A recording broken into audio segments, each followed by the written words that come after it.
কখনো কখনো এমন হয় আমরা আমাদের বাড়ির উঠোনে বীজ বপন করি আর তা বিকশিত হয় একটা সুন্দর বৃক্ষে।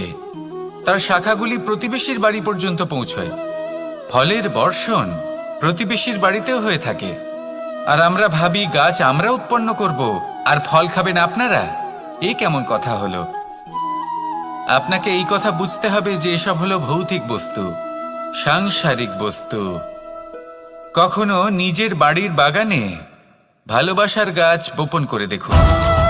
তার শাখাও প্রতিবেশীর বাড়ি পর্যন্ত পৌঁছবে, ফলের বর্ষণ সেখানেও হবে। কিন্তু সেই ফল চাইতে আপনাকে যেতে হবে না, সেই ফল দ্বিগুণ মাত্রায় আবার আপনার কাছেই ফিরে আসবে। তাই নিজের বাড়িতে আর নিজের মনে ভালোবাসার গাছ উৎপন্ন করুন। এই জীবন প্রসন্ন হয়ে বলবে, রাধা রাধা। আমাদের জীবন হলো একটা উপবনের মতো, যেখানে কাঁটাও আছে আবার ফুলও আছে। আর যদি আপনি ফুল লাভ করতে চান তাহলে কাঁটার সংস্পর্শে তো আপনাকে আসতেই হবে। এটাই জীবনের সত্য। আমাদের জীবনে, আমাদের পরিবারে, আমাদের সমাজে দেখবেন ভিন্ন ভিন্ন ধরনের মানুষ আছে। কেউ আছেন দুর্জন, কেউ সজ্জন, কেউ শত্রু হন তো কেউ মিত্র। যদি আপনি দুর্জনদের কাছে যান তাহলে শুধুই কষ্ট পাবেন, যদি আপনি শত্রুর কাছে যান তাহলে ঝামেলায় জড়িয়ে পড়বেন। তার চেয়ে ভালো আপনি সজ্জনদের কাছে যান, আনন্দ এবং জ্ঞান লাভ করবেন। নিজের মিত্রদের কাছে যান, আপনি সাহস লাভ করবেন। আরও একটা কথা বলি, এই জীবন এত বড়ও নয় যে আপনি প্রত্যেক সমস্যায় প্রত্যেক মানুষের সাথে ঝামেলায় জড়াবেন। শুধু যার সাথে আপনার মনের মিল হবে তাকে প্রণাম করুন, আর যার সাথে মনের মিল হবে না তাকে দূর থেকে প্রণাম করুন। কিন্তু মনের মধ্যে থেকে প্রেমের বোধ কোথাও যেতে দেবেন না, কারণ এই ভালোবাসাই শেষ মুহূর্তে আপনার উচিত পথ প্রদর্শন করবে। তাই এই ভালোবাসাকে মনে জাগ্রত রাখুন, আর এই ভালোবাসার সাথেই বলুন, রাধা রাধা। কখনো আপনি কোনো গোয়াল দেখেছেন? অধিক মাত্রায় গোবর পড়ে থাকে আর ওখানে এক ধরনের পোকা দেখতে পাওয়া যায়, যাকে গুবরে পোকা বলা হয়। এরা কি করে? সারাদিন সেই গোবরেই বাস করে।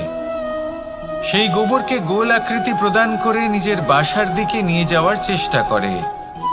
অনেক পরিশ্রম করার পরে সেই গোবরের টুকরোগুলো নিজের বাসার দিকে নিয়ে যায় আর বুঝতে পারে ওর বাসা তো খুবই ছোট, আর এই গোবরের টুকরো তো অত্যন্ত বড়।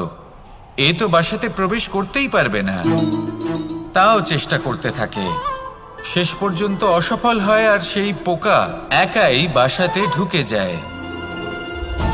এরকম মানুষের সাথেও হয়ে থাকে সমস্ত জীবন। মানুষ ধন, স্বর্ণ, সুখ স্বাচ্ছন্দ্য এই সব কিছু অর্জন করতে ব্যস্ত থাকে, আর যখন সময় আসে এই সংসারকে ত্যাগ করে চলে যাওয়ার, তখন সে বুঝতে পারে যে এই সব কিছু তো আমি নিজের সাথে নিয়ে যেতেই পারবো না। মনে দুঃখ নিয়ে সংসার থেকে বিদায় নেয় সে।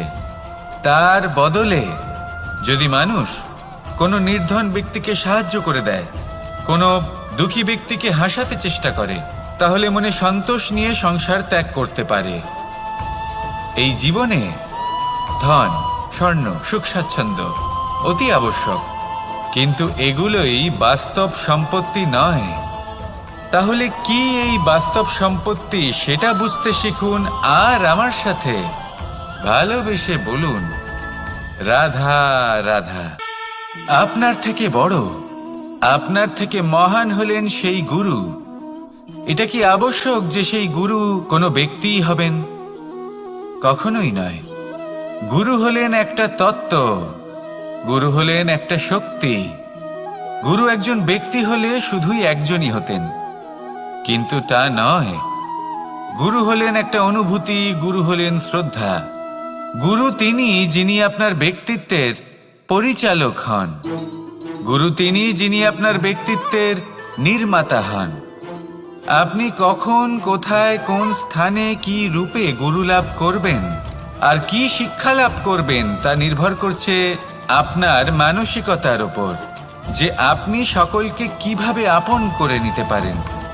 যদি আপনি গুরুকে আপন করতে চান, জ্ঞানকে আপন করতে চান, তাহলে আপনার মধ্যে শ্রদ্ধা জাগ্রত করতে হবে, সামর্থ্য জাগ্রত করতে হবে। আপনি গুরু এবং জ্ঞানকে আপন করে নিতে পারলে তা এমনিই আপনাকে মহান করে তুলবে। তাহলে আসুন আর আমার সাথে ভালোবেসে বলুন, রাধা রাধা। সময় এবং ধন, একটা যা প্রকৃতি আমাদের দান করেন আর একটা যা আমরা নিজেরা অর্জন করি। কিন্তু যখন হারিয়ে ফেলার প্রসঙ্গ আসে তখন আমরা এই দুই একসাথে হারিয়ে ফেলি। এই সময় যদি আপনি গুনতে থাকেন তাহলে তা এমনিও নষ্ট হয়ে যাবে, কারণ সময় গণনা করতে আপনি যে সময় ব্যতীত করেন তা তো এমনিই নষ্ট হয়ে যায়। এই সময়কে যদি আপনি একত্রিত করার চেষ্টা করেন তাহলে তা সম্ভব হবে না। সময়ের বিষয়ে শুধু একটাই কথা বলবো, আপনি যদি একে ব্যবহার করেন তাহলেই জীবনে বৃদ্ধি হবে। ধনের সাথেও এটাই হয়। কথায় আছে যে এই ধনের দ্বারাই ধন অর্জন করা সম্ভব।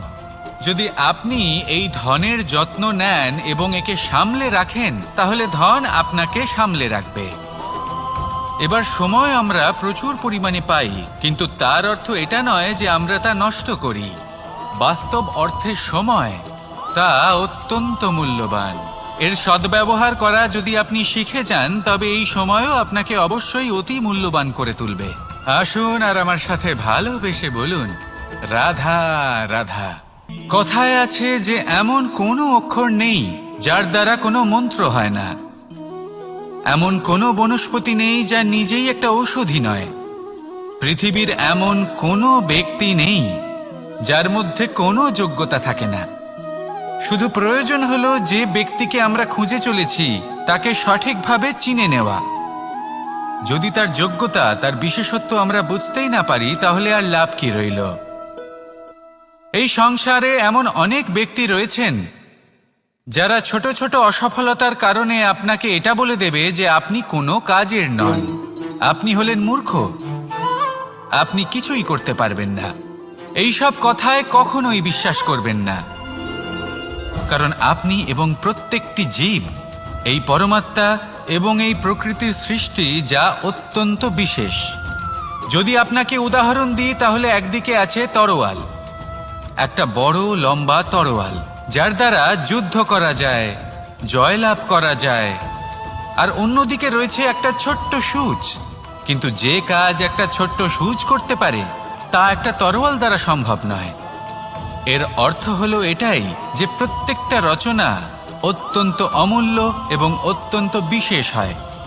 তাহলে বিশ্বাস রাখুন যে আপনি অত্যন্ত বিশেষ একজন, আর প্রেমের সাথে বলুন, রাধা রাধা। বাল্যকালে যখন আমি মাখন খেতাম তখন যশোদা মায়ের আমার মাখন খাওয়া নিয়ে কোনো সমস্যা ছিল না, কিন্তু যখন আমি মাখন খেতাম, মাখন চুরি করতাম, তখন যেই প্রকারে বাড়ির পরিচ্ছন্নতা আমি নষ্ট করতাম তা নিয়ে অবশ্যই যশোদা মায়ের আপত্তি ছিল। আর হবে নাই বা কেন?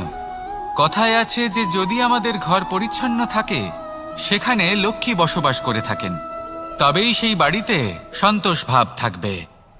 সেই জন্যই আমাদের যশোদা মা পরিশ্রম করে বাড়ির ভেতর এবং বাড়ির বাহির সবসময় পরিচ্ছন্ন করে রাখতেন। এবার যেইভাবে আমাদের বাড়ি, যেখানে আমাদের পরিবার বসবাস করতেন, সেইভাবেই আমাদের শরীর আর আমাদের আত্মা রয়েছে যাতে আমরা বসবাস করি। একেও স্বচ্ছ রাখা প্রয়োজনীয়। এবার স্বচ্ছ কিভাবে রাখা যায়? শুধু বাহ্যিক পরিচ্ছন্নতা আর প্রসাধন দ্বারা তা সম্ভব হবে না। জীবনে কিছু কটু অভিজ্ঞতা আমাদের সকলের থাকে। সেই কটু অভিজ্ঞতাগুলির কারণে আমাদের মন, আমাদের আত্মা মলিন হয়ে যায়। এই মালিন্য থেকে আমাদের আত্মাকে মুক্ত করা অত্যন্ত প্রয়োজনীয়। এই স্বচ্ছতা অত্যন্ত প্রয়োজনীয়। আর আমাদের এই মন মালিন্য থেকে মুক্ত হতে পারে শুধুমাত্র প্রেম এবং করুণার দ্বারা। তাই সকলকে ভালোবাসতে থাকুন আর মনের মধ্যে করুণার বোধ জাগ্রত করুন। কারণ যেইভাবে বাড়ি পরিষ্কার থাকলে তাতে লক্ষ্মী বসবাস করেন, সন্তোষবোধ বজায় থাকে, সেইভাবেই যদি মন স্বচ্ছ থাকে তাহলে তাতে সন্তোষও থাকবে, শান্তিও থাকবে। তাহলে ভালোবাসতে থাকুন, মনের মধ্যে করুণাবোধ জাগ্রত করুন আর আমার সাথে ভালোবেসে বলুন, রাধা রাধা। আপনি কখনো রেশমের কীট দেখেছেন? নিজের সুরক্ষার জন্য সে নিজের লালা থেকে একটি সুতো উৎপন্ন করে আর সেই সুতো দ্বারা নিজেকে পেঁচিয়ে নেয় প্রকৃতি এবং অন্য জীবজন্তুর হাত থেকে সুরক্ষার জন্য। কিন্তু যখন সেই সুতো শুকিয়ে যায় তখন কি হয়? তা একটা খোলসে পরিণত হয়, এত সবল হয়ে যায় যে সেই রেশমের কীট তা ভেঙে বাইরে বেরিয়েই আসতে পারে না। শেষ পর্যন্ত এই কারণেই সে মৃত্যু লাভ করে। এবার যদি একটা প্রজাপতির কথা বলি, তাহলে প্রজাপতি কি করে? যখন সে উড়তে চায় সে নিজেই নিজের খোলস ভেঙে ফেলে, সে তার পাখনা মেলে আর তারপর সে আকাশে উড়ে বেড়ায়। এটাই হলো শিক্ষা আমাদের জন্য। যদি আমরা আকাশে উড়ে বেড়াতে চাই তাহলে আমাদেরকেও অন্তর থেকে সেই খোলস ভাঙতে হবে, অর্থাৎ নিজেদেরকে বন্ধন থেকে মুক্ত করে দিতে হবে। সুরক্ষার জন্য কোনো বাঁধনে জড়িয়ে পড়া এ হলো সবথেকে বেশি অসুরক্ষিত কার্য। জীবনে সুরক্ষার ভয় থাকাটা উচিত, কিন্তু তা যদি অত্যাধিক হয়ে যায় তাহলে তা আপনাকে এতটাই দুর্বল করে দেবে যে আপনি নিজেরই সুরক্ষার চক্র ভেঙে বেরোতেই পারবেন না। যদি আপনি নবনির্মাণ করতে চান তাহলে আপনাকে নিজের এই সুরক্ষা কবচ ভেঙে বেরোতেই হবে, সাহসের সাথে পরিশ্রম করতে হবে। আর যদি আপনি এটা করতে পারেন তাহলে আপনার উড়ান কেউ আটকাতে পারবে না। আসুন আমার সাথে ভালোবেসে বলুন, রাধা রাধা।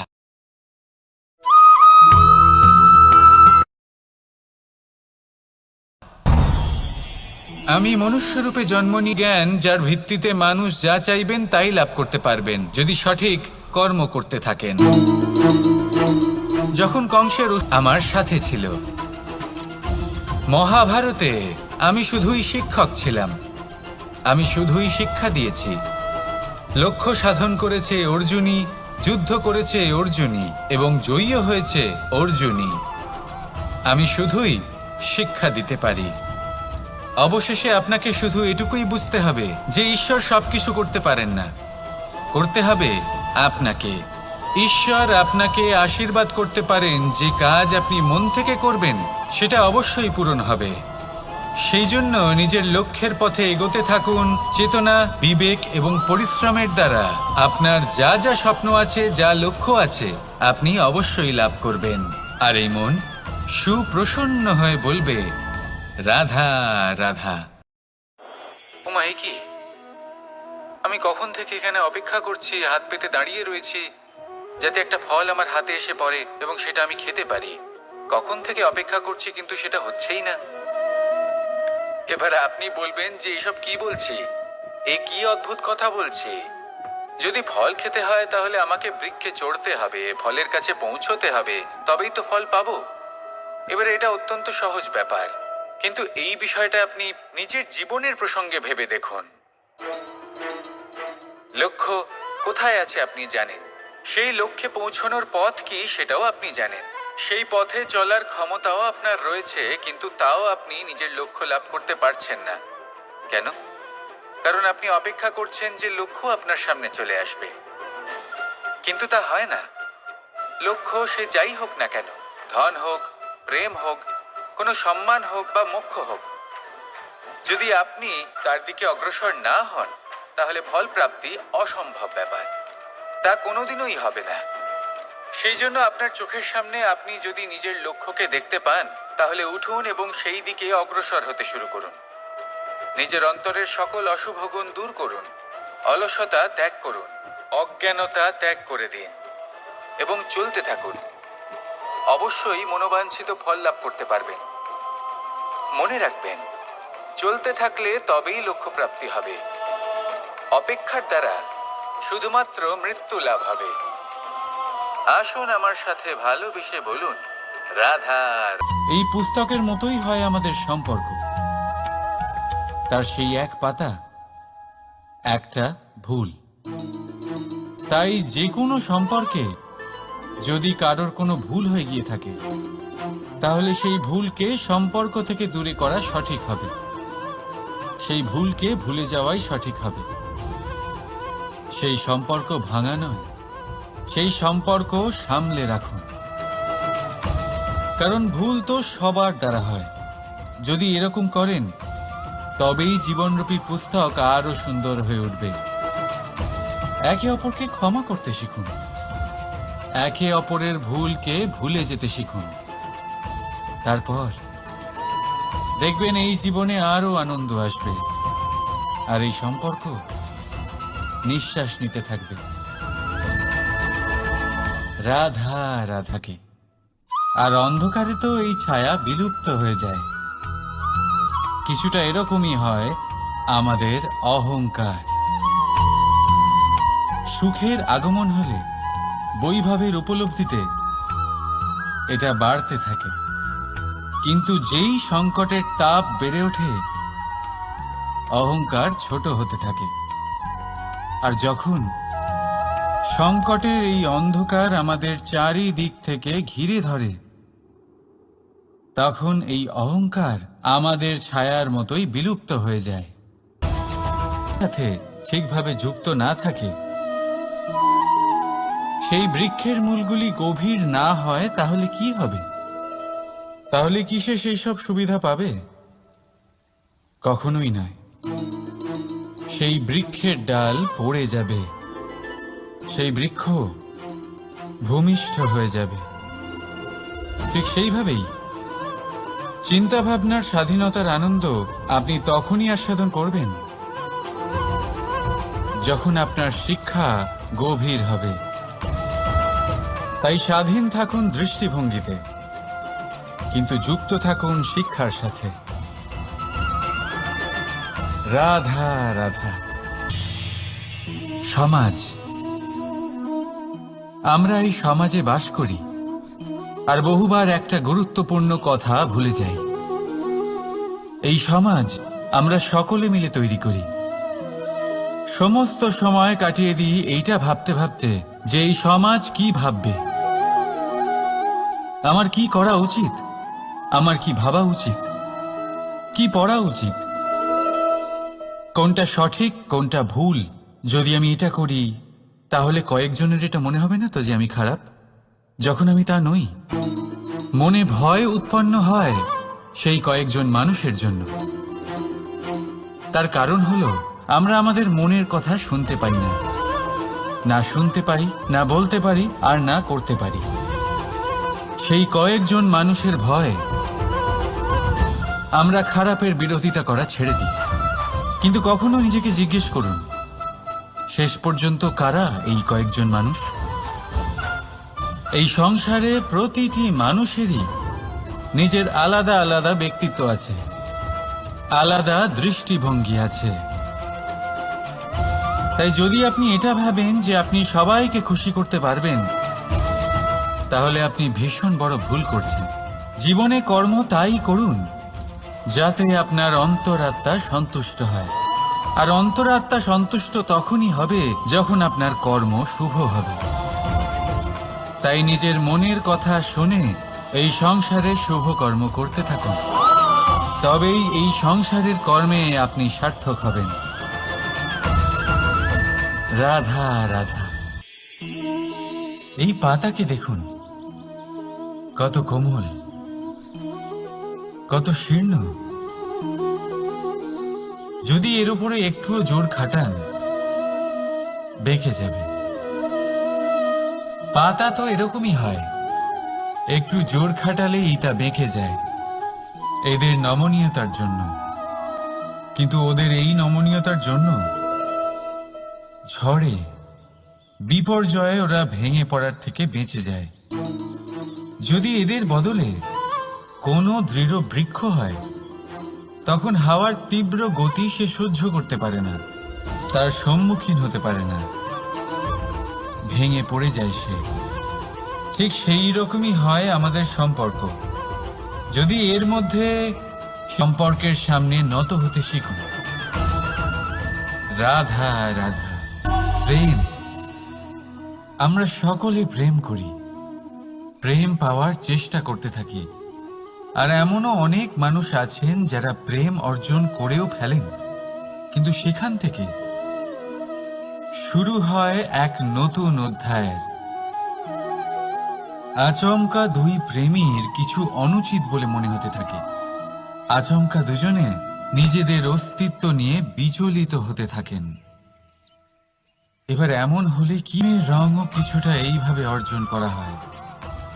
এখানে কোনো আমি থাকে না, শুধু আমরা হয়, শুধু একাত্ম হয়। সেই জন্য ত্যাগ করুন নিজের অস্তিত্বকে আর মনের উত্তেজনাকে আলিঙ্গন করুন। তারপর দেখুন আপনার এই প্রেম আপনাকে কোথায় কোথায় নিয়ে যায়। রাধা রাধা। এই সংসারে অসংখ্য মানুষ অর্থ আর সামর্থ্য দিয়ে মূল্যায়ন করেন যে কোনো মানুষের, নিজেদেরও আর অন্যদেরও। আর বহুবার অর্থ আর সামর্থ্য অর্জন করতে গিয়ে আমরা সময়, সম্পর্ক আর স্বাস্থ্য পিছনে ফেলে আসি। আমরা তার খেয়াল রাখি না। ভাবি যে একবার এই অর্থ আর সামর্থ্য অর্জন করে নেওয়ার পর তারপর সময়ও আমাদের কথা মতো চলবে, সম্পর্কগুলো আরো মধুর হয়ে যাবে, আর স্বাস্থ্যও আমাদের হাতের মুঠোয় থাকবে। কিন্তু এই অর্থের জন্য যখন আমরা এই তিনটেই হারিয়ে ফেলি তখনই আমরা বুঝতে পারি যে আমরা কতটা অর্থহীন ছিলাম। আর তারপরে সংসারের সমস্ত অর্থ সংগ্রহ করে নেওয়ার পরেও আপনি আপনার ফেলে আসা সময় কখনোই ফেরত পাবেন না, না সেই সম্পর্ক আর না সেই স্বাস্থ্য। সেই জন্য এই তিনটির মূল্যই বুঝে নিতে শিখুন অনেক দেরি হয়ে যাওয়ার পূর্বে।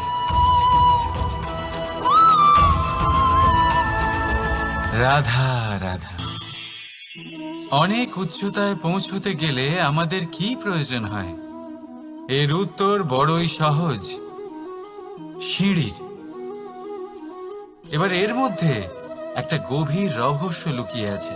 আমরা যখন দ্রুত সিঁড়ি দিয়ে উঠি তখন কাউকে পেছনে ফেলে এলে তখন তাকে দেখে কি আমরা ছোট মনে করি? তাকে কি আমরা নিচু নজরে দেখি? যদি কাউকে ধাক্কা দিয়ে আমাদের এগোতে হয় তাকে দেখে কি আমরা উপহাস করি? যদি আপনার উত্তর হ্যাঁ হয় তাহলে এটা আপনার বড় ভুল। আপনার সিঁড়িতে যার সাথেই দেখা হোক মধুর সম্পর্ক বজায় রাখুন, স্নেহময় ব্যবহার করবেন, তার সাথে বিনম্র থাকবেন। কারণ যে সিঁড়ি দিয়ে আপনি উঠছেন মনে রাখবেন সেই সিঁড়ি দিয়ে আপনাকে নিচেও নামতে হবে। যদি এই সিঁড়ি না থাকে তাহলে নিজের বিজয় উৎসব অবশ্যই পালন করবেন, কিন্তু যারা পিছনে থেকে যায় তাদের নিয়ে উপহাস কখনো করবেন না। রাধা রাধা। ভাবুন আমি কি করছি। আমি স্নান করতে চেষ্টা করছি। এই সরোবরে আমি আমার প্রতিচ্ছবি দেখতে পাচ্ছি। এবারে আমি যদি মনে মনে একথা ভেবে নিই যে আমার প্রতিচ্ছবির স্নান করা এর অর্থ হলো আমার শরীরে স্নান করে নেওয়া, সেটা কি সঠিক হবে? এমন কি সত্যি হয়? না, কখনোই না। কারণ আপনার শরীর স্বয়ং আপনার অধীনে। যতক্ষণ না আপনি নিজের শরীরকে ভেজাবেন ততক্ষণ আপনার প্রতিচ্ছবি ভিজবে না। এবারে আপনি ভাবছেন আমি এই অযথা কথাগুলি কেন বলছি।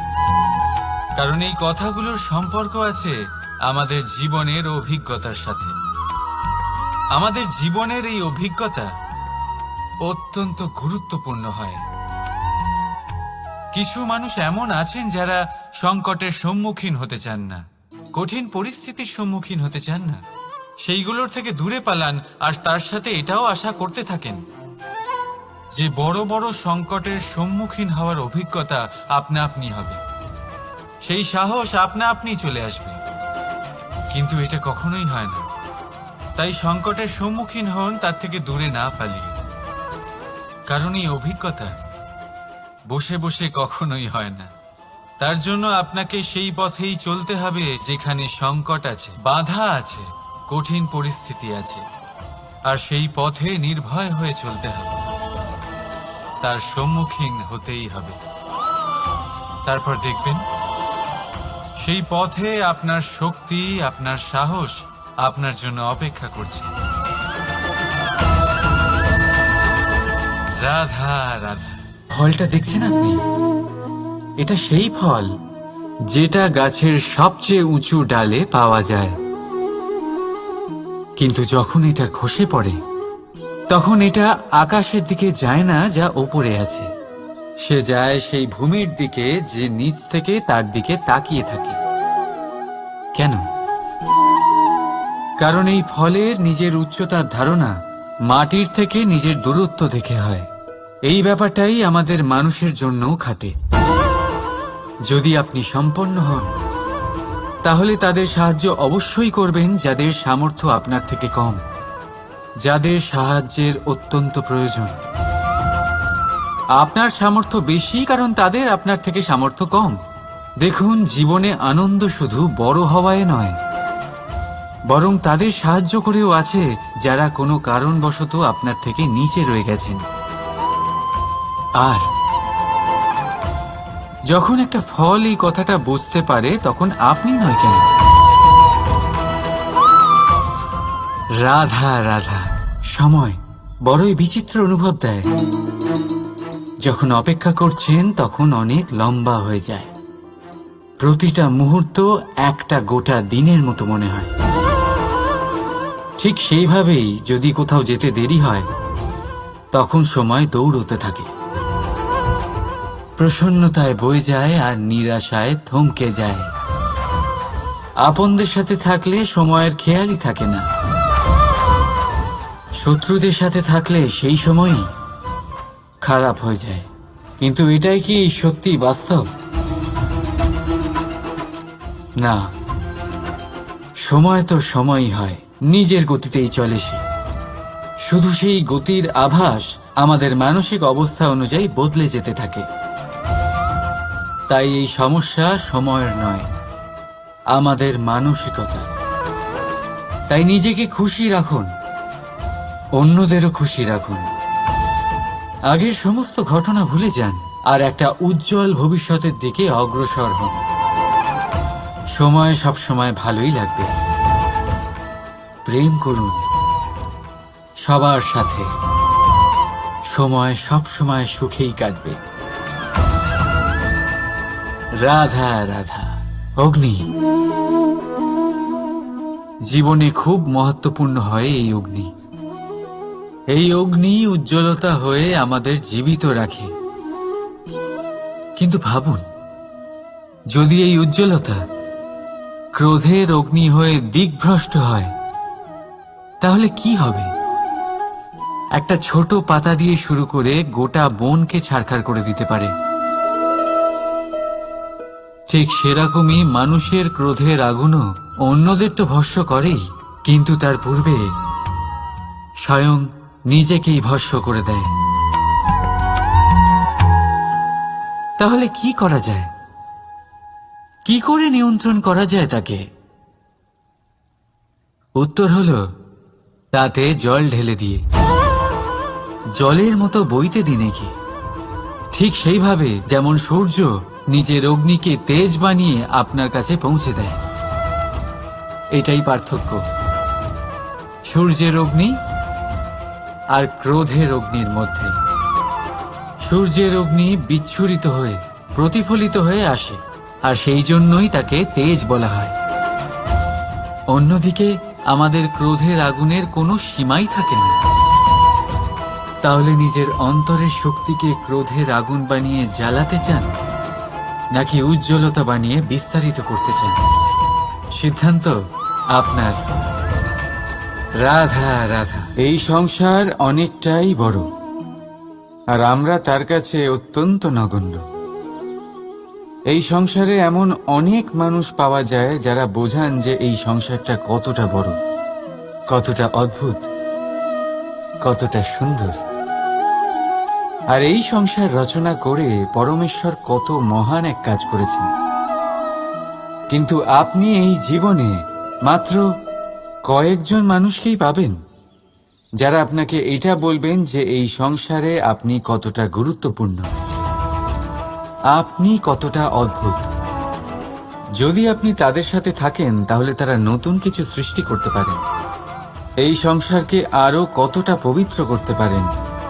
তাই এই সংসারকে গুরুত্ব না দিয়ে সেই মুষ্টিমেয় কিছু মানুষকে গুরুত্ব দিন, কারণ তারাই হলো আপনার আপনজন, আর তারাই আপনাকে সঠিক পথে চালিত করবে।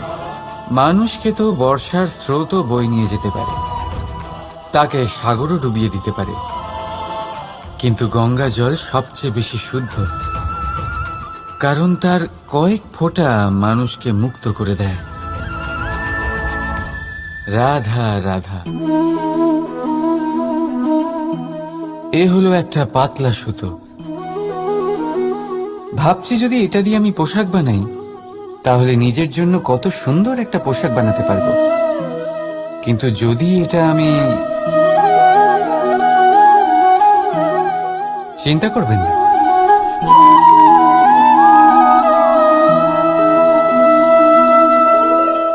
দেখুন এই সুতো জোড়া লেগে গেল।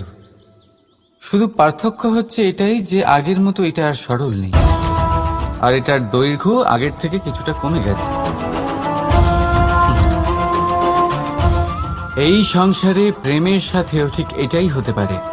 প্রেমের এই সুতো যা দুই মানুষকে একসাথে বেঁধে রাখে, অহংকার আর স্বার্থের আঘাত সে সহ্য করতে পারে না, ছিঁড়ে যায়। চেষ্টা করলে আবার এই সম্পর্ক হয়তো জোড়া লাগতে পারে, কিন্তু তা আগের মতো কখনোই থাকে না, কারণ মনে গিট পড়ে যায়। সেই জন্য প্রেমকে স্নেহের সাথে সামলে রাখুন, অহংকার আর স্বার্থের থেকে দূরে থাকুন। রাধা রাধা। আগুন কি করে? জ্বালায়। সেটা কাঠই হোক, কয়লা হোক, বস্ত্র হোক, যাই আপনি আগুনে দেবেন তা ভস্ম হয়ে যাবে। কিন্তু সোনা, যদি আপনি সোনা আগুনে ফেলেন তাহলে তা কুন্দন হয়ে নিজের অস্তিত্ব তৈরি করে। যদি আপনি লোহা গরম করেন তাহলে তা ইস্পাত হয়ে যায়, কোনো অনিষ্ট করতে পারবে না। রাধা রাধা। মানুষের জীবন কি? আপনি বলতে পারেন জন্ম আর মৃত্যুর মধ্যেকার সময়। আর মৃত্যু কখন হয়? যখন মানুষ শ্বাস নেওয়া বন্ধ করে দেয়, হাত পা নাড়ানো বন্ধ করে দেয়, ভাবা ছেড়ে দেয়। এমনটা নয়, মানুষের অন্তর। তার মৃত্যু তখনই হয় যখন তার অন্তরের করুণা শেষ হয়ে যায়। করুণা সেই ভাব যা মানুষকে মানুষ করে তোলে, যা এক মানুষকে আরেক মানুষের কষ্টে তার প্রয়োজনীয়তা অনুভব করে, আর সেটাই তাকে শক্তি দেয় অন্য কাউকে সহায়তা করার জন্য, তাকে পাত্র করে এই সৃষ্টির নিয়ন্তা হবার জন্য। দেখুন, এই সংসারে মৃত্যু কেবলমাত্র একবারই হয়, তাই তার আগে কেন মরব? এই করুণাকে কেন মারব? নিজের মনুষ্যত্ব বজায় রাখুন।